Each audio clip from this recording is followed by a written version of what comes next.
Nakakabawas daw to ng timbang, try natin ng 7 days. 2 tablespoon ng rice, 1/2 cup na warm water, 1/2 lang ng isang lemon, at ibabad natin ng 10 minutes. Magtitimbang tayo para may ebidensya na ganyan na ako kataba. Grabe. 10 minutes.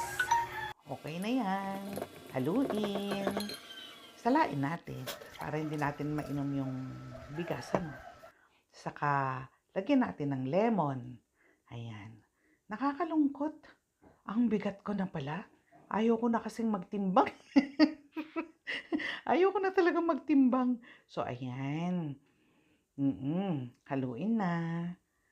Saka, tanggalan natin ang buto. Ano? Isa naman yung nakuha kong buto. Ayun, naiwan yung iba. Maasim. Pero kaya to, guys. Kaya to. Alang-alang sa ating pag-lose ng weight.